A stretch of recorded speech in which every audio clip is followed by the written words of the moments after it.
ए भैया पानी नहीं तो जिंदगानी किस काम को।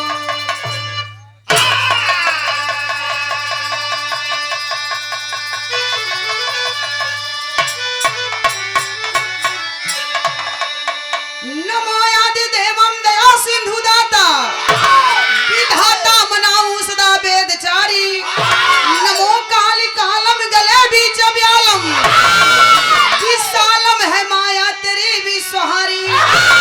नमो गंगे मातम कहे भोले नाथम अनाथो के नाथम तुम्ही त्रिपुरारी।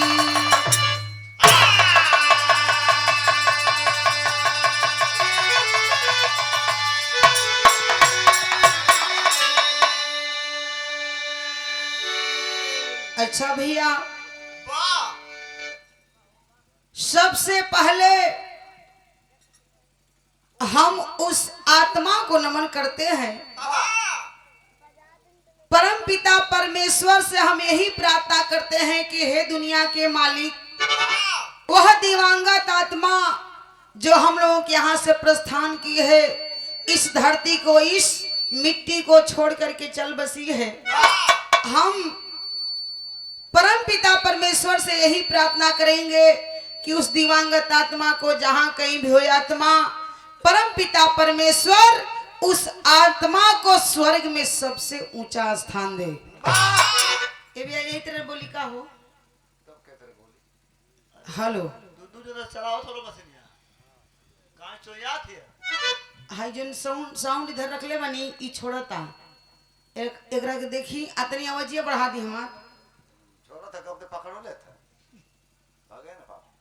पावन पवित्र सर्जनी को नमन करते हुए उपस्थित सम्मानी जनता, इस पावन पवित्र सर्जनी पर इस सभा में बुजुर्ग पिता स्वरूप गुरु तुल्य नौजवान भाइयों का, देश के भावी कर्णधार प्यारे छोटे बच्चों का और हमारे देश की महालक्ष्मी कही जाने वाली माताओं बहनों का, हर एक जन का और सर्वसम्मानी सदैव आप इसी कड़ी में माननीय श्री पूर्व मंत्री साहब श्री राम गोविंद चौधरी जी और इस धरती पर एक से बढ़ के एक लोग उपस्थित सभी लोगों का मैं तहे दिल से अभी अभी जिनके मुखार बिंदु से आप लोगों ने सुना है, बिरहा का आनंद लिया, लोकगीत का आनंद लिया, माननीय श्री राम भरोसा Yadav ji and puri party का सुखी भैया तोहरो सभी लोगों का हम पूरे पार्टी की ओर से एक बार नहीं, दो बार नहीं, 10 बार नहीं, लाख बार नहीं, बल्कि बार बार आप सभी लोगों का हम तहे दिल से हार्दिक अभिनंदन, वंदन एवं स्वागत करते हैं। स्वागत करते हैं बड़े भैया माननीय श्री बिरहा के बड़े सुंदर कलाकार, सुपरस्टार कलाकार माननीय श्री संजय लाल यादव जी का, जिनके माध्यम से हम लोग यहाँ उपस्थित हुए। आपसे महान हस्ती के चरण के दर्शन मिलल। बहुत बहुत भैया का मैं मंच के माध्यम से हार्दिक अभिनंदन, वंदन, स्वागत करती हूँ। आप बिरहा यहाँ कराओ तो कलकत्ता की तरह से, जितने कलकत्ता में होला, लेकिन वो 20 मिनट का समय दिया है।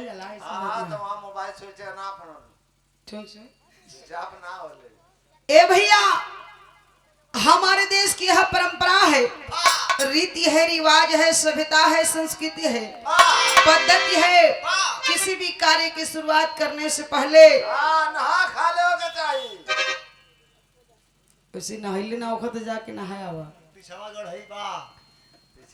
किसी भी कार्य की शुरुआत करने से पहले लोग अपने इष्ट देवता को याद किया करते हैं। तो के ज्यादा सुना था, हम कथी अपने इष्ट देवता के लोग याद करेला, तो ई कथो इश्क देवता।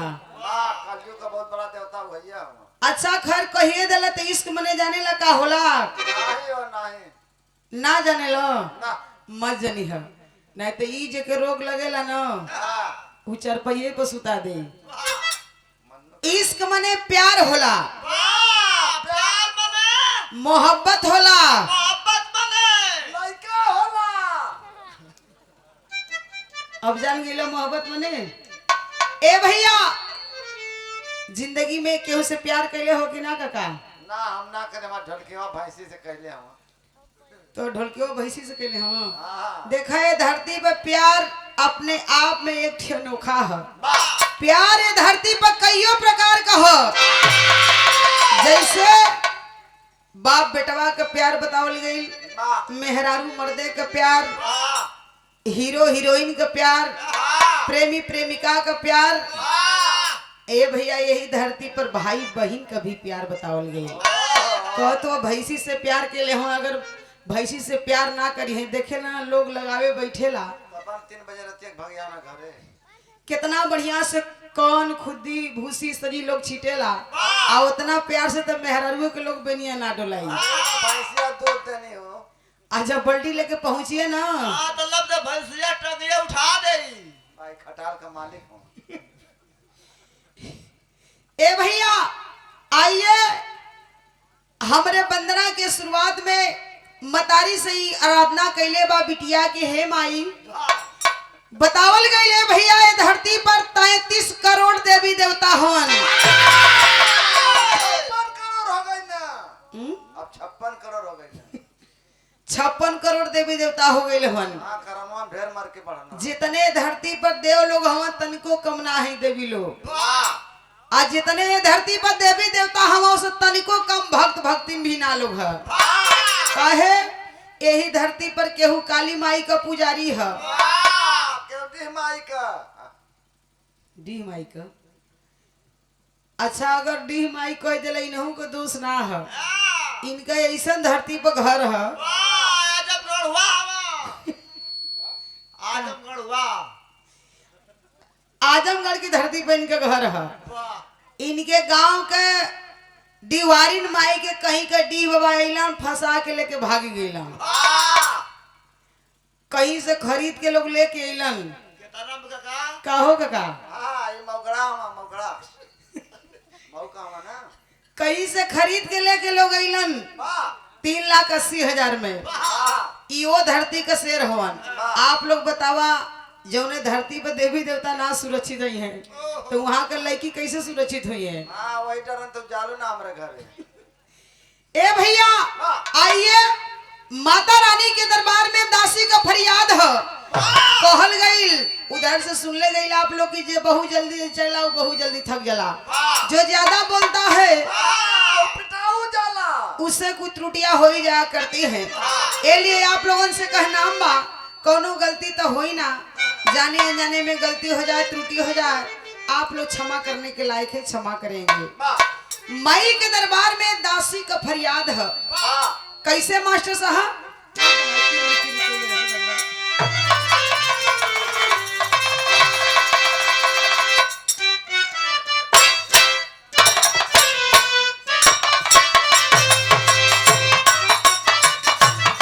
वाह वाह, क्या बात है, बहुत अच्छे बहुत अच्छे। जियो। ओ हो।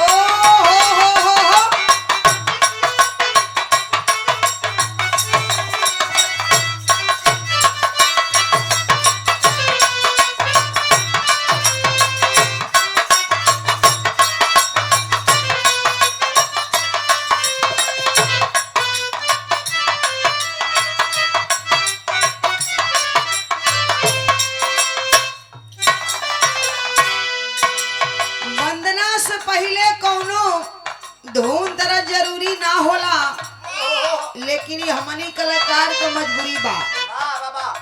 वंदना से पहले धुन गावल जरूरी हो जाला। ये मजबूरी ढेर जो चोर चाहे। से पहले धुन तरह गावल जरूरी ना होला, लेकिन ये हमनी का मजबूरी बा। 56 प्रकार का व्यंजन तैयार बा, और ऊपर से चोखा चटनी ना है तो सगरो व्यंजन बेकार है। ए लिए गीत गावल जरूरी हो जाला।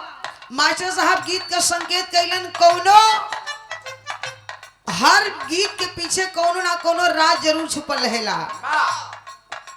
एक गीत का मूल बात बा कौनो लड़की और कौनो लड़का में का भाई कौनो लड़की लड़का में प्यार हो गई। बहुत अच्छा काम पहले सो अब प्यार हो गई, लड़कवा कहलस कि ए हमार जानू तू अगर ना मनबू सब कुछ ई धन दौलत पैसा रुपया सब कुछ तोहरे बदे है। अगर तू ही ना रहबू ते धरती पर हम रह के का करो। जाके ट्रेनिया से कट जाई तो कट कहने जैता उ लड़का कहत बा उ लड़की से का कहलस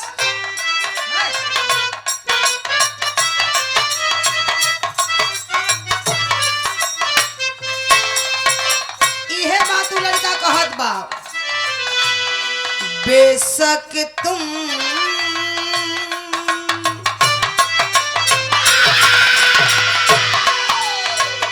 बेशक तुम मेरी मोहब्बत हो, हाय बेशक तुम मेरी मोहब्बत।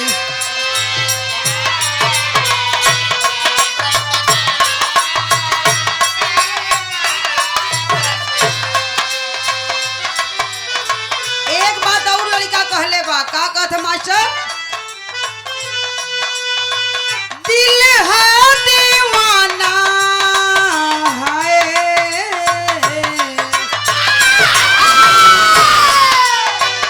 दिल है दीवाना तुमको ही चाहे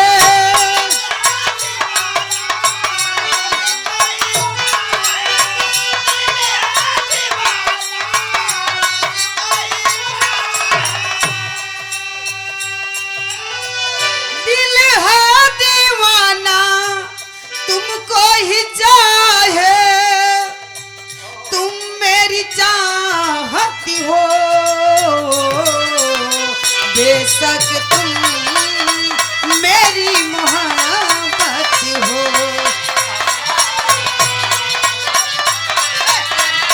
बहुत अच्छे, क्या बात है।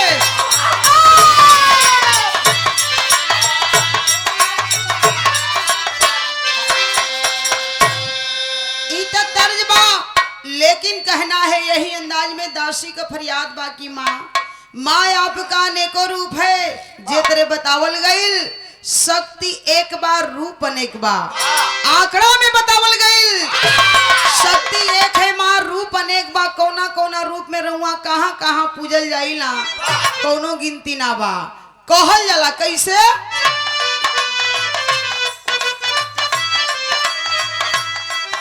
ए माई ई साज बाज आवाज ई सब कुछ आपका देन है कैसे कि गैला ना हम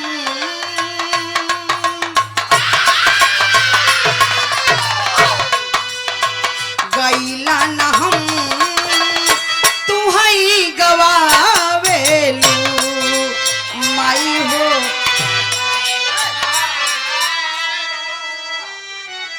हेलो आज देखिए ढोलक वाला एकदम बंद हो गई भैया इतना बढ़िया आपका साज बाज है काहे इतनी दिक्कत होता है। हेलो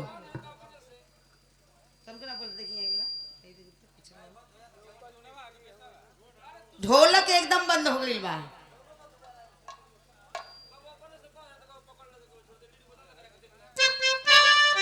रुका भैया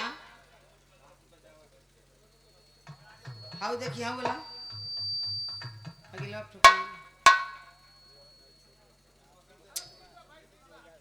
हेलो लिटिया बदल दा भैया लिटिया बदल दा वो प्रधान रबा मानो प्रधान रबा ठीक बा नहीं ठीक है बदलाल ना तने ठीक कैसे छोड़ सभी सब बदल तो वैसे ही जो बढ़िया चीज वैसे ही देश के ताम झंबा ना इतने देख के संतोष कर रहती है देखो कितना बढ़िया माइक है इतना जान लेता ना बोले मेहनत रहते भैया सही है ठीक के ना बैठ गया मैं बैठे जब आवाज बुलंद निकले तो गाँव दिन निकल लगेगा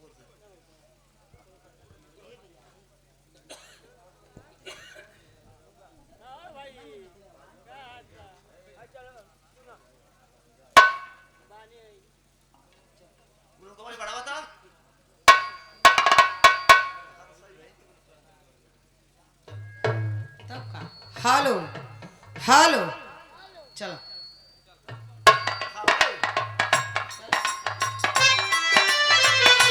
हेलो क्या बात है?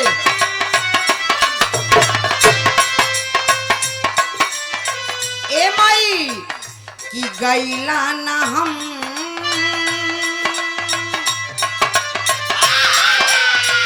गैला ना हम तू हई गवावेलू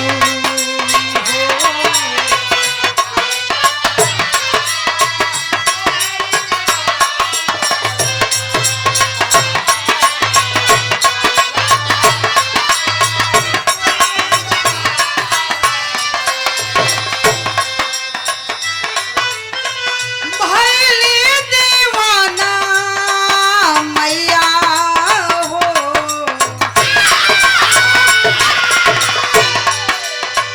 भैली दीवाना भजन में तोहारी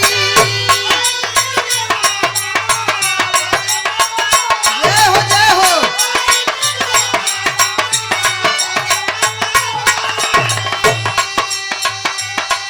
भैली दीवाना भजन में तोहारी लजिया बचावेलू गैला ना हम तू हई गवावेलू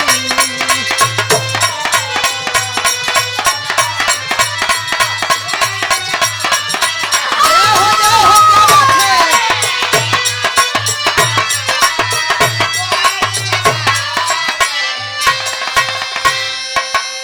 पहले बंद में दासी का फरियाद है कि माँ जो भी आपके दरवाजे पे आइल बा कबहू खाली हाथ ना गइल बा। भगवान श्याम के ऊपर निगाह फिरल, भगवान राम के ऊपर निगाह फिरल। भगवान राम जा करके लंका पे लड़ाई लड़े, रावण का संहार किए, यह आपकी कृपा थी माँ। उन्हीं का दूसरा रूप दूसरे युग में भगवान श्याम के रूप में अवतरित हुए। भगवान श्याम के ऊपर निगाह फिरल, जा करके कुरुक्षेत्र के मैदान में 18 दिन तक महाभारत का लड़ाई करौलन। एक से बढ़ के एक नीच पापिन का नाश हुई। लेकिन कहना है दूसरी लाइन में कैसे?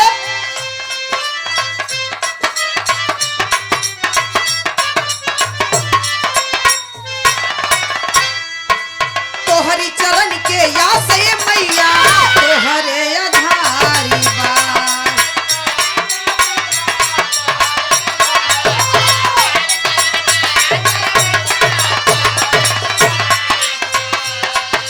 बिनती सुनिला हे जग जननी बिटिया लाचारी बा।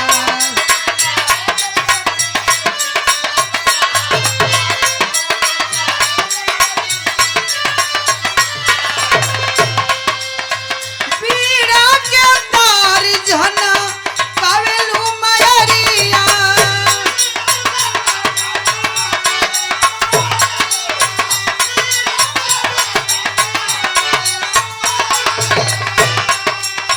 पीड़ा के तार झना कावेलू मयरिया गीतिया गवावेलू गैला ना हम तू हई गवावेलू।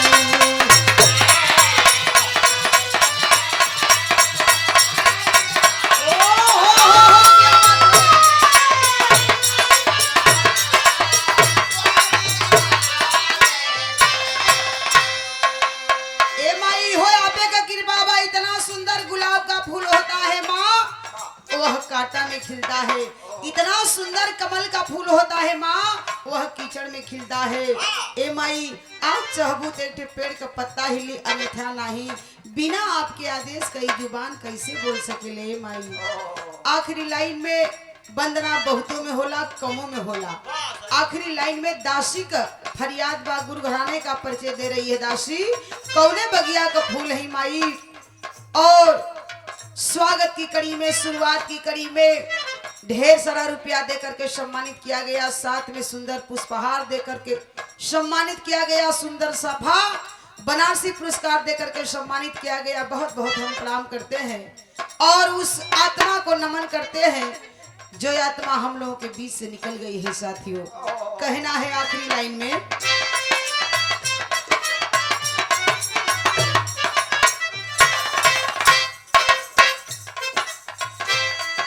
जतु देहु के ये मोरी मैया स्वर्गे बोलावई।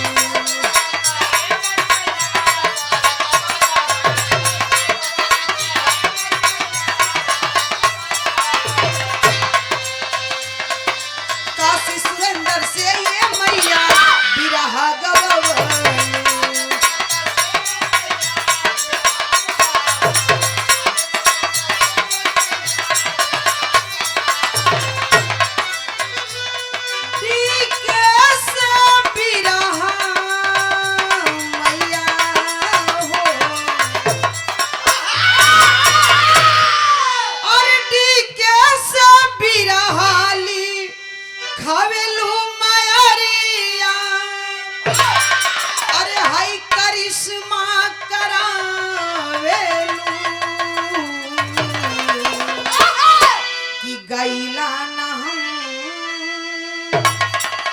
गैला ना हम